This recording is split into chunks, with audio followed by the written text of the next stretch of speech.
berpikir bahwa hanya ucapan-ucapan yang keluar dari mulut saja yang bisa toksik, kamu perlu berpikir ulang setelah kamu nonton video ini sampai selesai. Sahabat, ternyata bukan cuma kata-kata yang bisa nyakitin orang. Isi mulut kita sendiri bisa jadi racun yang menyerang tubuh kita pelan-pelan dan dari dalam. Mulut bisa jadi awal dari sumber racun di tubuh kita. Serius, gigi kamu pernah ditambal, pakai behel atau kawat gigi? Ada akar gigi yang sudah mati dan menghitam? Atau tiap hari pakai pasta gigi yang katanya memutihkan dan menyegarkan nafas? Kelihatannya sih biasa-biasa aja ya, tapi fakta-fakta di balik itu semua bisa bikin kita terkaget-kaget. Sebab mulut bukan cuma tempat masuknya makanan, tetapi juga bisa jadi pabrik racun yang aktif 24 jam. Sahabat, tambalan gigi yang berwarna perak atau keperak-perakan itu amalgam ya, itu sangat populer. Mungkin sekarang dokter gigi sudah nggak pakai karena kelihatan berbeda kan dengan warna gigi kita. Tetapi penelitian di tahun 2008 mengatakan 80% dokter gigi Indonesia masih menggunakan amalgam itu. Nah, nggak ada salahnya ya kita cek ya. Nah, ternyata amalgam ini hampir 50% mengandung merkuri. Kita tahu dong merkuri itu adalah logam berat yang sangat beracun setelah plutonium. Wow ya.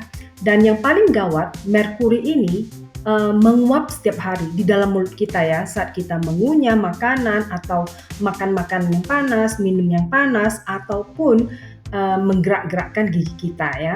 Uapnya itu bisa masuk ke sistem saraf, mengganggu hormon dan terbawa ke saluran cerna, pasti kemakan ya.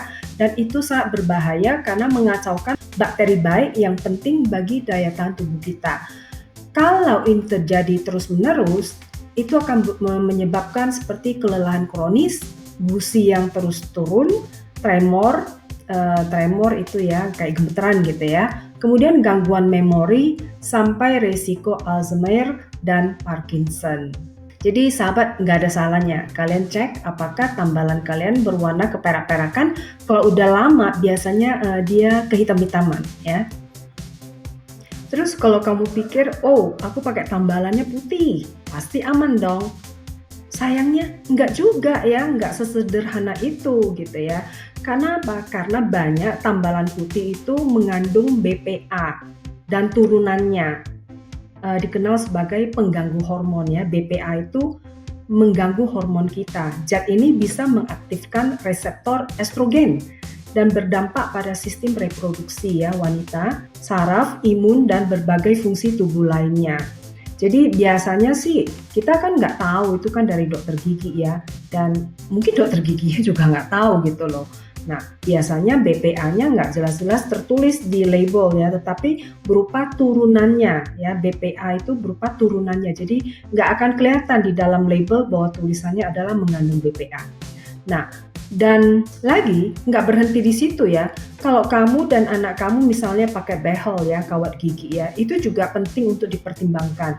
Kenapa? Karena behel kan biasanya dari logam ya, seperti nikel atau titanium.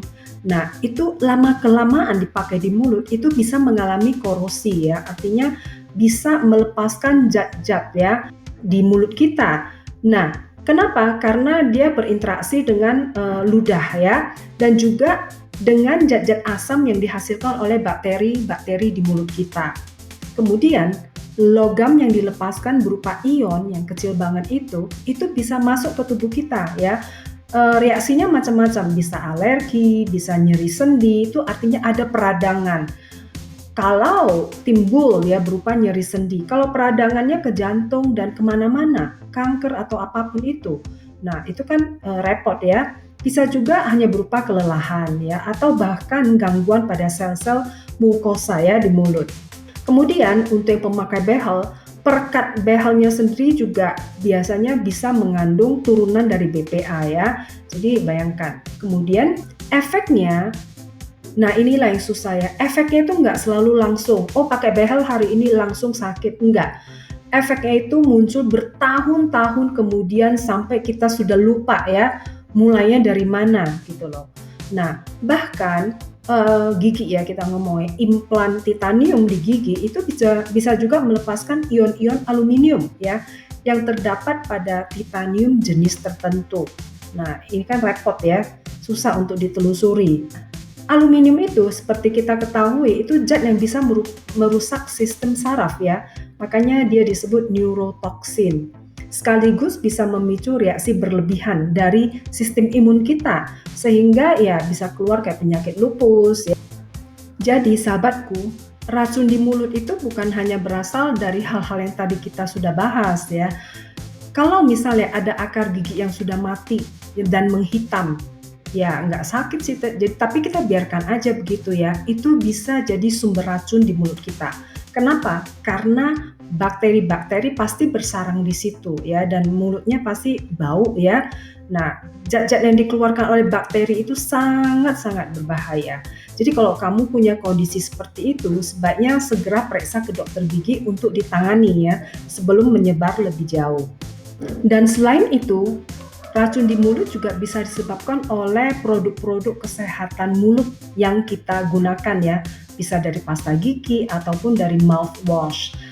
Bisa nonton di video saya atau short saya yang menjelaskan mengenai pasta gigi dan mouthwash. Nah, jadi sekarang pertanyaannya, apa yang diam-diam bersarang di mulut kamu? Yang jelas bukan hanya ucapan, tetapi bisa juga racun nyata yang bisa menyerang otak, hormon, usus, bahkan seluruh tubuh kamu. Mungkin selama ini kamu merasa ada yang salah dengan badanmu, tapi semua hasil lab normal. Nah, coba cek mulut kamu. Mungkin jawabannya ada di sana.